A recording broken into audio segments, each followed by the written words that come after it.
Are you looking for more out of your life? Do you need ideas on how to start new businesses and how to move forward in your own personal life? Well, guess what? You have come to the right radio show. At You Can Overcome Anything podcast show, you will learn and hear from many people from all walks of life who are sharing their challenges, their stories, the habits, and the mind shifts they had to overcome to become who they are today. On top, you will get a chance to connect and see how you can overcome anything by networking and learning about your next move through this radio show. I present to you our great speakers at You Can Overcome Anything podcast show with your host, CesarRespino.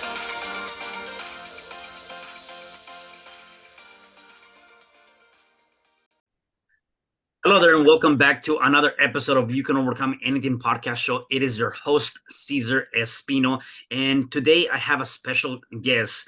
Before I introduce you to or give you her name, she is a multi-award winning author and a native Texan. Her essay, Hanging by a Vine, won the Ten Spur First Place Award at the 2022 Mayborn Literary Nonfiction Conference. Several of her essays and stories have been published in anthologies, literary journals, and small publications. She writes an inspiring blog where she shares her journey of finding hope and healing after surviving emotional, verbal, physical, and sexual abuse. I am glad to introduce you my special guest, Sallie Moffitt. Hey, Sallie, how are you? I'm doing fine. So great to be here. Thank you for allowing me to be a guest on your podcast. Yeah, no, definitely. I'm excited to tap into that and learn more about your journey and your healing journey. Before I get started with that, though, tell me a little bit more about your background, your upgrowing and bringing. How was that for you in terms of growing up? Well, I come from a very abusive family. My father was very controlling. I often describe him as a beer guzzling, gun toting sociopath. He had no empathy, no emotions for anybody else, and he was very controlling. When he was in the room, we were all eyes were on him. We were always trying to do what he wanted because we had to keep him happy or he'd start beating us. He was very abusive and he had lots of guns and he would threaten us with the guns. On the other hand, my mother was a very submissive woman. She belonged to a fundamental religion that believed that women were to obey their husbands and were to submit to them whatever they asked. And I'll never forget when I was about 10 years old, my dad had beaten my mother that week and he had cracked her ribs. He cracked a couple of her ribs. She went to the doctor and she got a removable cast to put around her midsection until they healed. So that day when we went to church, my dad never went to church. He thought he was God. But the rest of the family, me and my sisters and my mother, would go to church each Sunday.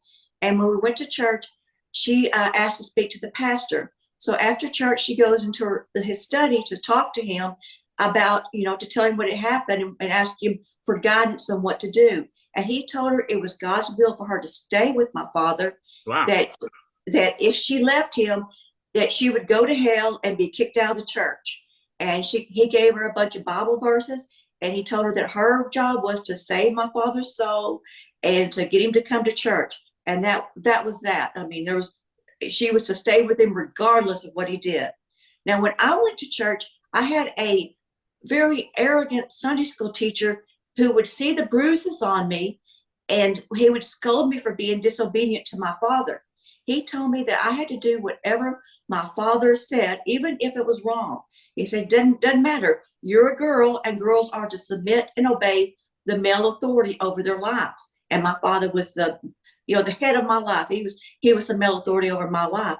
And my father was sexually abusing me. And the youth pastor said, didn't matter, whatever it was, I had to obey you. Wow.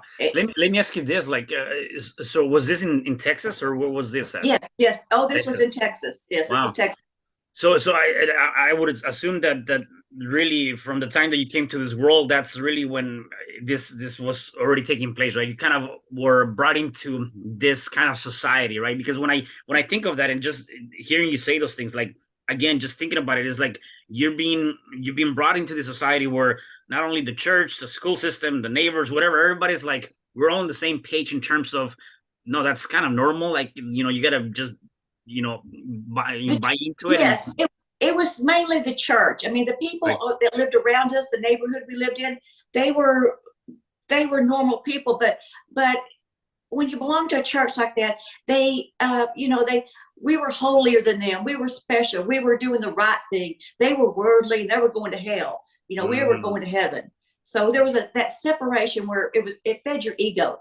yeah. One thing that I find very, very interesting, and I've heard this before too, and I don't know how much of that's happening now. Maybe there is. It's just not being said publicly, is the fact that, again, even in the idea of an authority figure like that, or a religious figure like that as church, a lot of times there's a lot of things that are happening there that really, if you really think about it, I mean, the fact that they're saying, hey, no, they were telling your mom, no, you have to stay there, that's God's will, and they utilize this idea of, because God wants this, right? We're gonna make all these terrible things, and we're gonna do all of these things that really doesn't make sense. Like, you shouldn't be going through that. Yet again, though, people tend to fall into the trap, or the idea that because it's God's will, we're gonna end up doing this, and whether it's helping us or serving us, at the end of the day, it is God's will, right? So to me, I find it very fascinating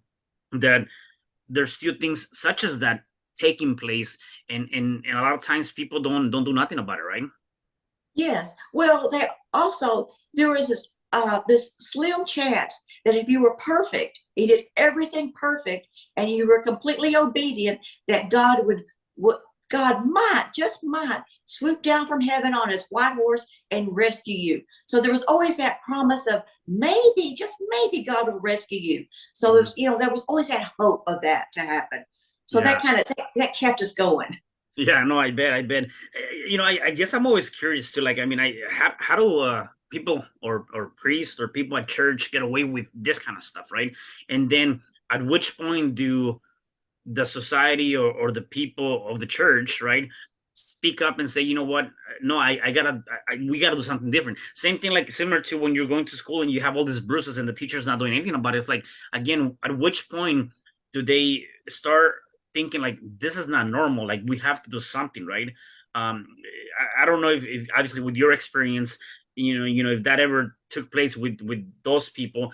Nevertheless, like, what would be an advice when we're looking at that? Because I'm sure that there's a lot of people that have gone through the things that you went through, that might be lost and might be stuck, and they don't know how to go about it and how to handle that, because again, it's God's will, and or I gotta obey my parents, and or I mean, although we're in different times, yet again, you still see that where, no, the female has to listen to the guy, and although we're in different times, you still see those things, in small villages or towns. Yes, no, it is still around. And this religion, I mean, this is a mainstream religion, Southern Baptist, and they would use Bible verses and everything. It's still around, and Child Protective Services even got involved. And Child Protective Services in Texas is just so weak, and the turnover so high. There just really wasn't anything they could do. The only thing I did was when I turned 16, I got out of the house. And that was, I mean, that's basically all I could do. There really wasn't any help, because my mother was the perfect Christian. People on the outside would see her. She was always reading her Bible, and she was just a very, she just looked like the perfect Christian. Yeah. And so it's very deceptive. I mean, these churches are very deceptive. They look like, oh yeah, that's a perfect Christian church, but they're not. Got it. At what age did you start being sexually abused? It started. I have memories of it starting when I was 3 years old, but it didn't. It got worse when I was about 8, and then once I got to about 12, I pretty much stayed gone. And I mean, but the beatings were still going on then, but I was able to stay away from the sexual abuse then. Yeah, got it. Yeah. No, and so one of the things that I talk about in the show too, and I mention this a lot, and I want to take your opinion on this, because obviously you've done a lot of work on yourself. You've done a lot of healing. You've gone through a lot, and therefore you've written a lot of stuff, because a lot of times that's a good way for us to, it's like a memory dump. Let's get all of the things that are in our head into a piece of paper, so we can allow other better things to come through, right? And start, Yes. reprogramming that mind. Nevertheless, between the ages of 0 and 7, right? Those are the more critical moments in anybody's lives, because the things that we see, the people that we look out to, everything that we're learning, and we're like a sponge, right? We're gonna get everything between those first 7 years. And you've gone through definitely a lot of different things that really nobody should be going through. How do you how do you handle that? I mean, you left the house at the age of 16, or you kind of say, you know what, I need to take on my own responsibility, my own life. Uh, how did you combat and deal with those 7 years, just those first 7 years? Because the reason I'm saying that is, even if we're 10, 12, 14, 15, 20, and we want to forget about it, we cannot forget about it. We more than anything, we don't want to think about it. Except if you don't work on that stuff, if you don't do some sort of self-healing, self-love, self-caring, you don't go back to those moments and start working through that, they're gonna show up for you down the line. And I know that for a fact, because I've seen it in my own life, and I've seen it with other people. Being an NLP practitioner myself, I see that, right? And so, what did you do, or what have you done to help you overcome that stuff? Well, now do you want to know what I did back then Yeah. when I was a child? Well, I isolated. I would go outside, and there was a place in the backyard, a little corner that I would go, and I would just hide there, and I would be out there with nature. And I would, cry. I would get it out. I would cry. I would say. I would scream. I would do whatever to get my emotions out at the time. And and another thing I would do, I had a swing set, and I would just sit there and I would just swing for hours. And that's, for some reason, that was very therapeutic as Yeah. a child. I'd be just sitting there swinging and swinging as hard as I could.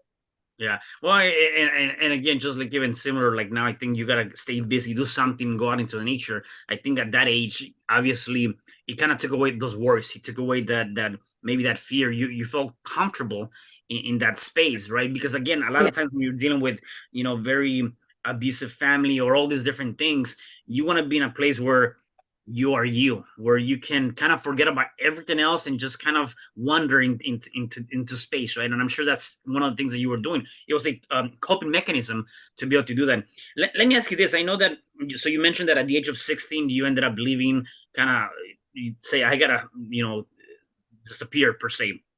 Um, a lot of times, when people are going through these things, and I want to know if that was your case, and if not, what was your case?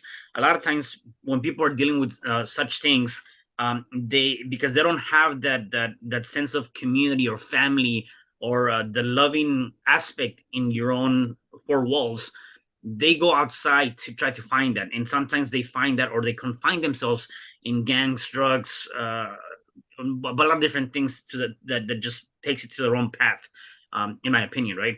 Um, was that your case, or you took a different turn in terms of that? Well, I was very shy, and I was very scared of people. Hmm. So, and since my father was an alcoholic, and I had been around a lot of his drinking buddies, and I did not like them. And so I stayed away from drugs, and that's probably saved me a lot, because I didn't want to be like my father. And Mm. so, I mean, I was around people that, I was around people who did drugs, but I didn't do them. And because I just was not going to be like my dad. And that probably saved me. But the other thing was, when I got out of the house, I was looking to get married. I wanted to find somebody and get married, because I thought that if I got married, then if I had a husband, I would have somebody to witness what my dad was doing and what was going on.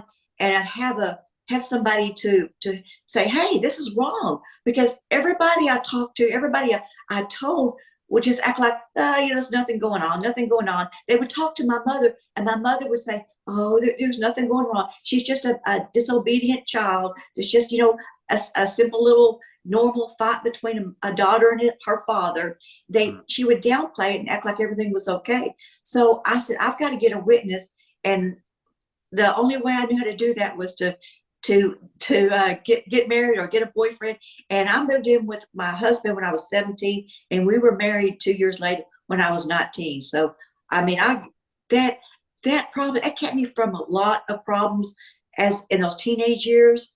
But I mean, I still made a lot of mistakes, but it kept me from getting really bad into some drugs and stuff like that. Yeah, it kept you from getting to other deeper things that could have probably been even worse, right? Yes. Yeah, and again, maybe you recognize now, and I don't know if you do.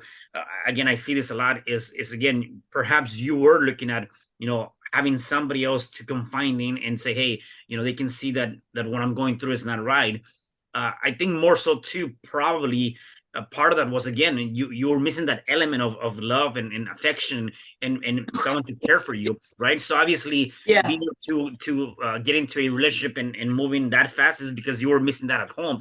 And sometimes that could also be, it could be good or it could be bad, depending on how you see it. So 2 years later, you get married. And so then tell me about your early adulthood. What was that like, and what did you venture into?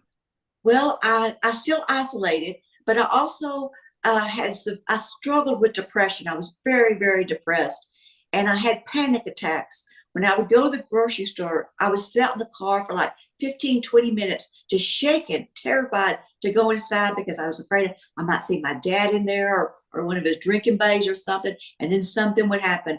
But I was very, very terrified. I was, I just struggled really bad with depression.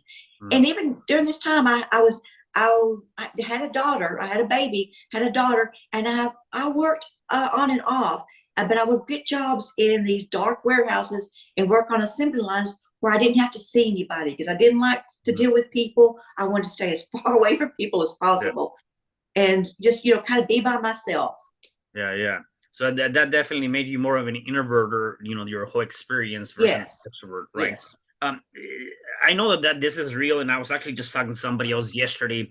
I was kind of coaching somebody, and I didn't know how critical the situation was with this particular person in terms of the depression and really just having these moments of where without even noticing they're crying and they're having these really bad moments, right? And I know that depression is a real thing.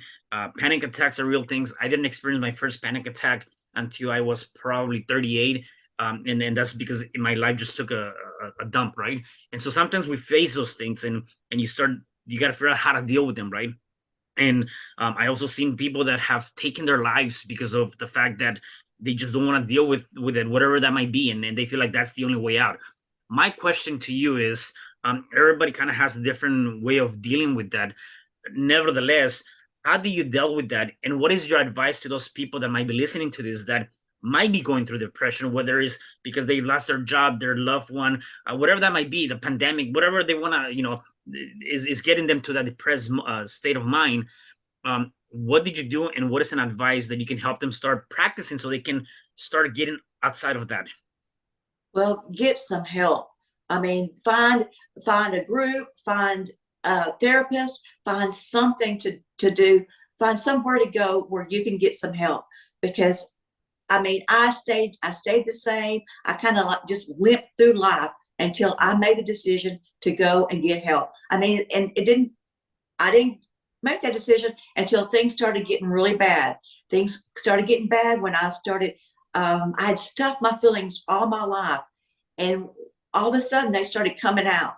All those feelings I'd stuffed came back, and they started coming out in flashbacks, and I would wake up with night terrors. I'd wake up in the middle of the night screaming and crying and covered in sweat, just certain that somebody broke in the house and was going to kill me.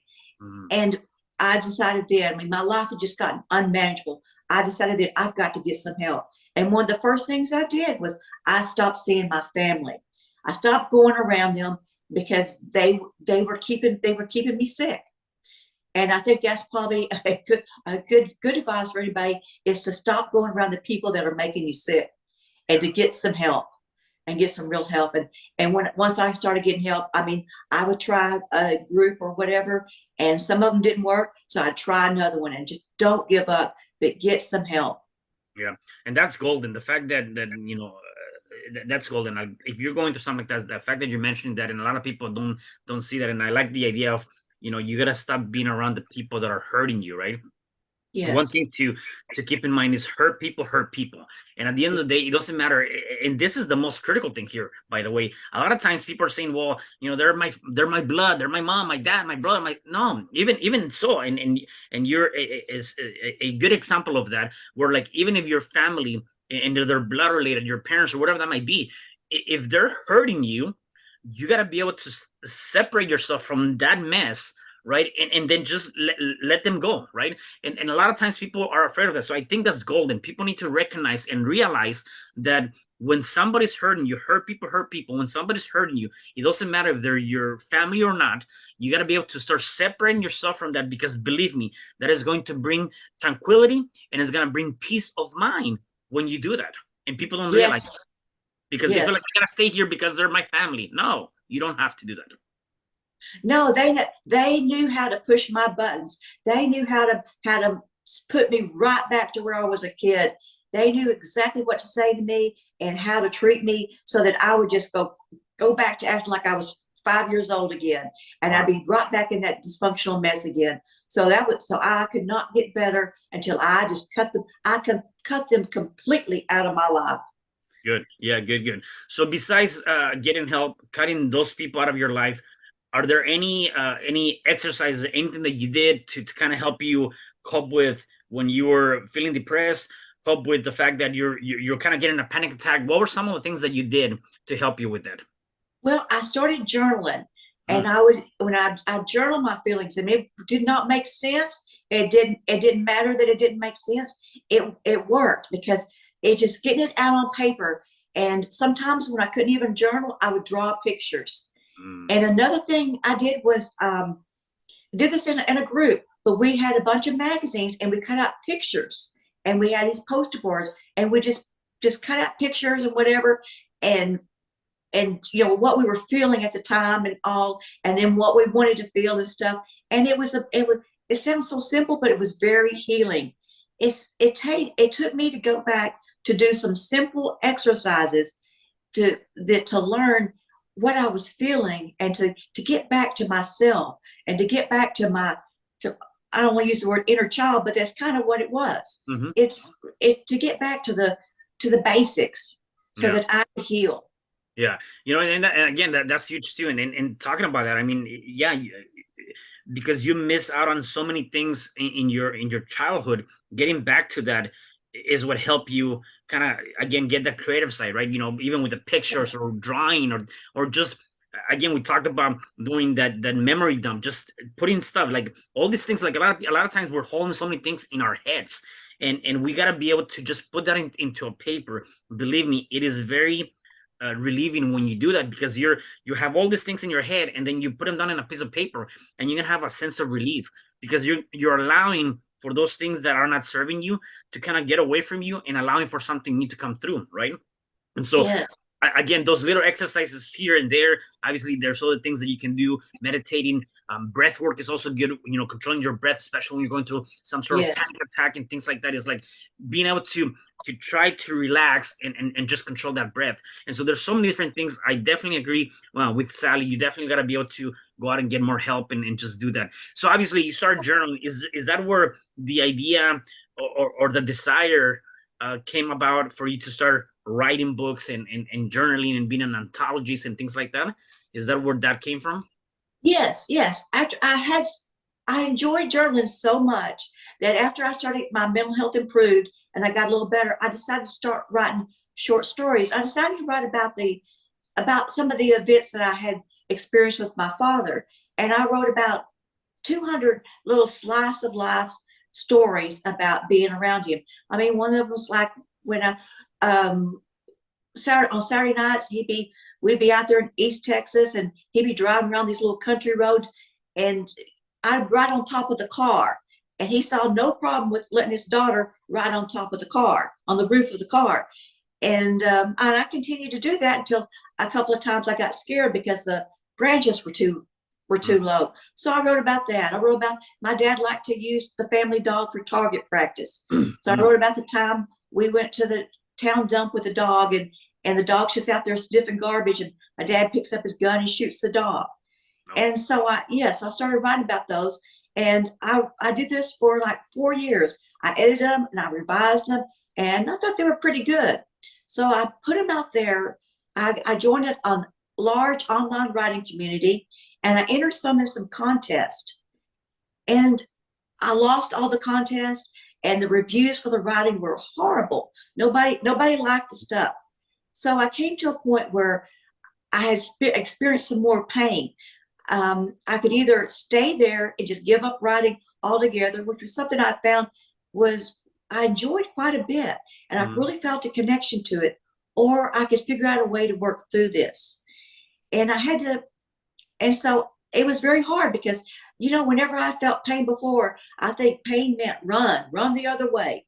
And I really wanted to run. I wanted to give it up, but I had to sit there. I had to move forward in my life.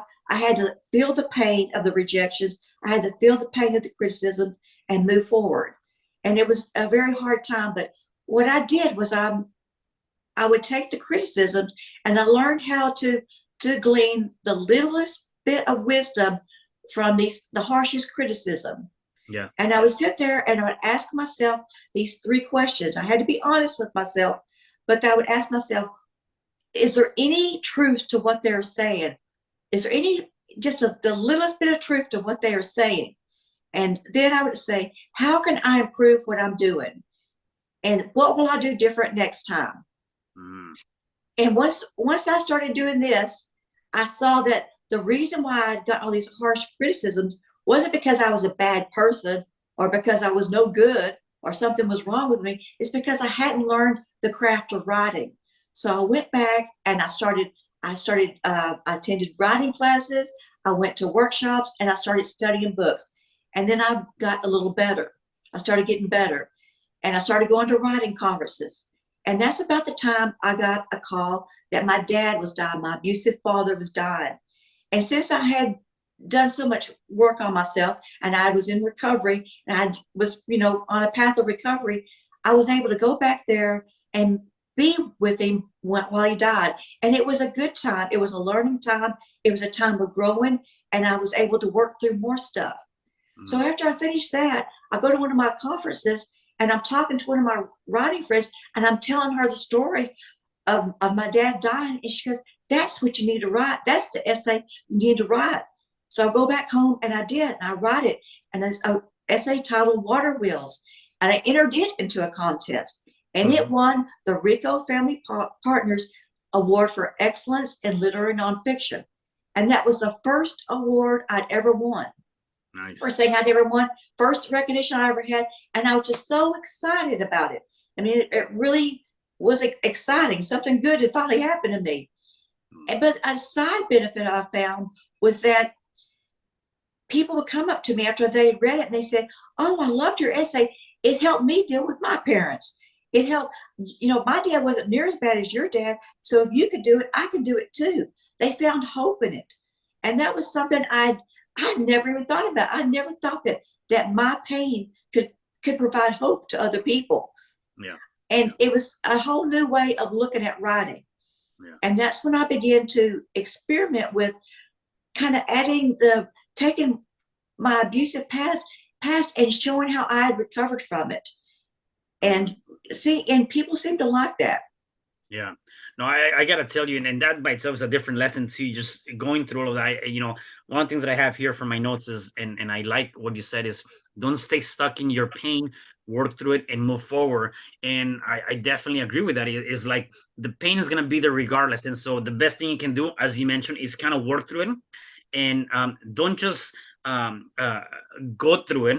You gotta grow through it, right?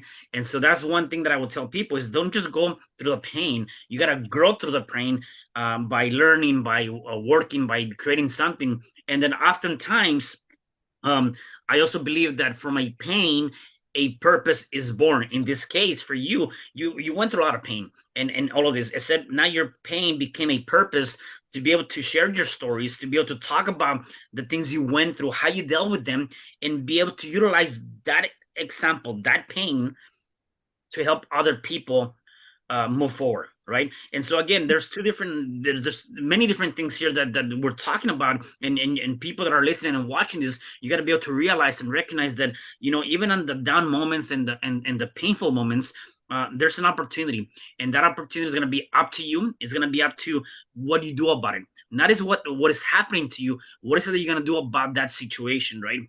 And so that's huge. When you're talking about doing and writing and sharing all of this stuff, you mentioned that at first, you know, you were not getting good reviews and nobody liked it. And Yes. you ask yourself those three questions. And again, that's golden again. Asking yourself those questions and then recognizing and realizing that, hey, it's not that I'm a bad person or I don't have the means or I'm not good enough for this, because we tend to always justify or blame ourselves that we're not good for something. You said it. After you ask those questions, you realize, you know what? I just got to go back and work on my craft. I got to go back and get better. So what can I do now? What books can I read? What podcasts can I listen to? Who do I need to hire as a mentor? Whatever I need to do to master my craft so that I can get better at it and do what I want to do. And that's exactly a huge lesson that you just shared there with us. Yes, yes, yes. I had to acknowledge my pain and see what was holding me back, but not stay stuck there, and then find a way to move forward and to achieve what I wanted. Yeah, no, that's huge. So, Sallie, what are some of the things that obviously you're writing? You're doing a lot of blogs. You're on anthologies. You're obviously helping people through this finding hope through and healing through the same journey that you went through, and so on and so forth. What are some of the other things that you're doing in your life now in terms of what is your purpose now, right? Well, I started a blog, and I thought I'd just check it out, start with a blog because they're short. And one of my first posts was titled Prickly Pear People. And it's about how when I go prune my cactus, I have to put on like 2 pairs of gloves and use these long tongs so I don't touch the leaves and get stuck by the thorns. And I compared that pruning my cactus to dealing with difficult people, because we all know people that are prickly like a cactus. And there's people that they have to have your thick skin and stuff. And so everybody knows a prickly pear person. And so people could relate to it. And so I began to see that it gave me a renewed purpose in life. It gave me the strength to move forward. It's like, yes, it felt good. And so I wrote another post about how I found my first higher power in nature, titled Morning Glory, because coming from the abusive background, religious background that I did, where, God is pretty mean and wants you to be sexually abused, I had a very bad opinion of God. And I needed to find a higher power because to get well. And so nature was one of my first higher powers, and it worked wonders.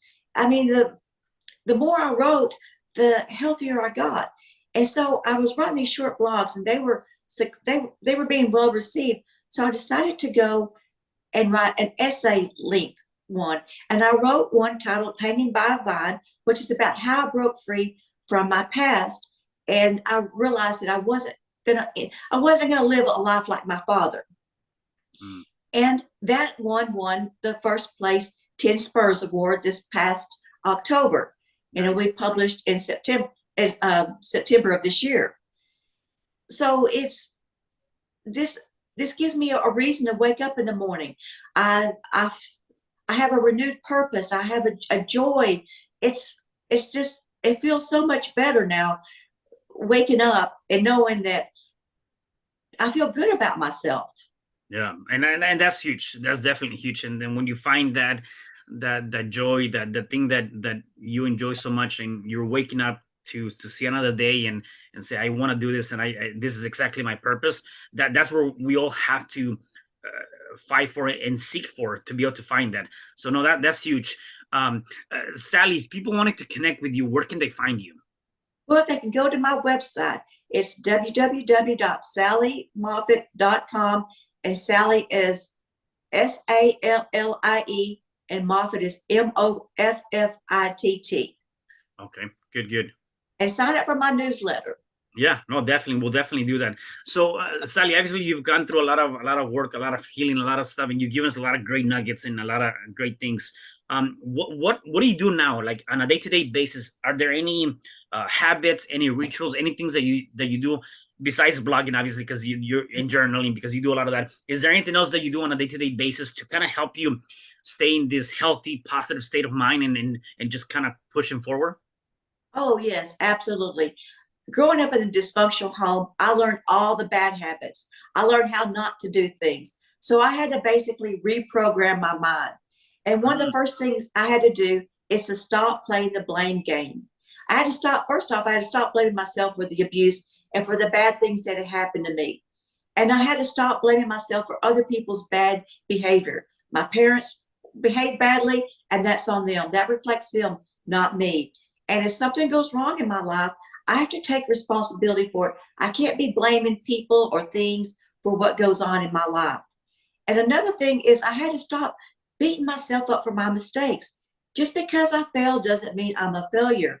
People make mistakes, and I have to learn that it's okay to not be okay. It's okay to fail. It's okay to make a mistake and to learn from it and to try to do better the next time. And another thing is I had to stop reacting to other people's bad behavior. I had to stop letting other people say something that upset me or set me off or made me angry.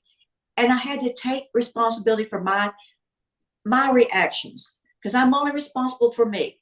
And when somebody says something that upsets me or does something that upsets me, I have to stop and think about it, take a few breaths before I say anything or react.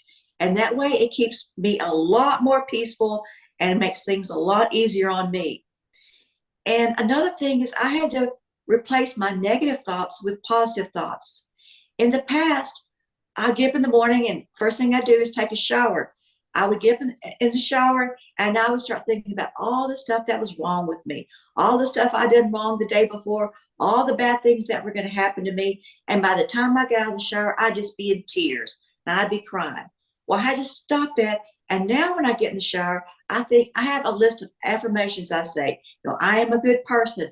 I am wise. I am healthy. I am wealthy. I am successful. I am winning. Good things are happening to me. And I'm going to do good today. And now when I get out of the shower, I'm upbeat and I'm happy and I'm looking forward to the day.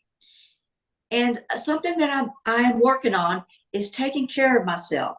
I had to learn how to take care of myself, because those fundamental religions, they tell you to put everybody above you. I mean, there's God, the father, mother, the neighbor, the whoever else is above you. And then, I'm at the very bottom. Well, that was making me miserable. I was unhealthy. I had no energy. I couldn't do anything. It was not good. So I had to learn how to take care of myself. I had to learn how to value myself and to see myself as a valuable human being, and to go to the doctor when I'm sick, to exercise when I need to eat healthy, and to do things that were positive for myself. And I had to develop a prayer and meditation routine, whether I do it in the morning or the afternoon or the evening, but sometime during the day, I spend some quiet time where I communicate with my higher power and I listen to my higher power. Sometimes I'll read a self-help, a couple pages of a self-help book before I do it. They got all kinds of daily readers now, but just, something to kind of settle me down and get me in the mood. But I spend some quiet time with myself, just contemplating what's right, what I need to do, and what my higher power has to say about it. And that helps set the tone for the day, helps me be serene and tranquil, and helps me keep a peaceful mind. And the last thing is I try to be grateful and be kind. I try to find something good each day to be thankful for, and to be grateful for each day, and to find the good in other people, and to be kind. Sometimes all I can give is a smile, And that's what I try to give. I'll try to hold the door open for people and try to just be happy, to be a positive person. So when I go out there, I mean, there's so much negative out there in the world, and I want to be positive, and I want to show that, and to be grateful for it, and be grateful for my family, but my family that I do have, my daughter and my husband, and my house, and for everything around me. And these are challenges for me, and I work at it every day, but I'm getting better. Yeah, no, I gotta tell you, those are very good challenges and very good habits, and even just the idea of working on the mind. And I always tell people the one thing that can make you or break you is that one thing between your two ears, and that's your mind. And it's like that African proverb: when there's no enemy within, there's no enemy outside that can do you no harm. So when you start dealing and you start working through your mind, and when you talk about reprogramming the mind, in creating all these different habits, things that you probably didn't do before, that maybe they seem like they're not that big of a deal. Believe me, they make a big difference. And the last thing I will say to this is I like what you just mentioned. Is like, you got to stop playing the blame game, right? And even in your case, and in many different people's cases, it is not your fault that your father abused you, or that your parents verbally abused you, or they hit you, or it's not your fault that the priest said, hey, you gotta deal with that, or the teacher. It's not your fault, except it is your damn responsibility to do something about it. And that's exactly what it is. It is not your fault what happens to you, yet it is your responsibility to do something about it when you realize and recognize that that's not the place you need to be. And so again, stop working and doing that blame game, and also recognizing that a failure is just a different way for you to learn on how not to do things, because a Yes. failure is not necessarily a bad thing. It's actually helping you move forward, right? And so, Yes. Sallie, definitely great things. I love this conversation. You gave us a lot of stuff. The very last thing I'm going to ask you is, for the people that are watching the show and are listening to us, if they are going through any challenges, whatever challenges that might be, what is one thing you can say to them so they can start overcoming that challenge? Always realize you are not alone. There are other people out there facing the same challenges, and get help. Talk to somebody, and if that person doesn't help you, move to somebody else. Do not give up. Get help, because there is help out there, and you're not alone. You're not the only one, and you're worth it. Value yourself. You're so worth it.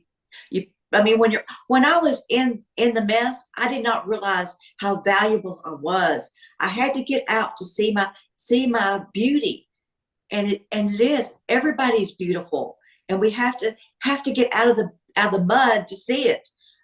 But it is possible. It is possible. Find somebody, find some help, and just don't give up. Just don't give up. Be persistent and get help. Wow, no, I definitely love that. Sallie, again, thank you so much for being here. Really appreciate all of the wisdom and the tools and the ideas you have given us. Definitely was a pleasure having you on the show. So thank you for being on the show today. Very glad to be here. Thank you for having me for a guest. I enjoyed it so much. Yeah, definitely. And for the rest of you guys, do me a favor, make sure that you share this podcast, because believe me, somebody needs to hear this message. And I will see you guys at the next episode of You Can Overcome Anything Podcast Show. Thank you. Hi, I'm CesarRespino, real estate investor, business coach, and consultant, and author of the book, You Can Overcome Anything, Even When the World Says No. My number is 424-501-6046. In my book, I talk about making the necessary changes to shift your mind for prosperity and certainty. Pick up your copy at Amazon. I also love helping families with their real estate and can purchase your house fast and all cash. Follow me on Instagram, Facebook, and LinkedIn. My number is 424-501-6046. Thank you for having me today. I am so glad you've tuned into this podcast. You can find me at your favorite podcast platform, where you can like, subscribe, comment, and share. And to learn more about myself, my services, you can find me at www.CesarRespino.com, or you can also find me at your social media. Thanks for joining me, and I am looking forward to having you at the next episode. And know you truly can overcome anything.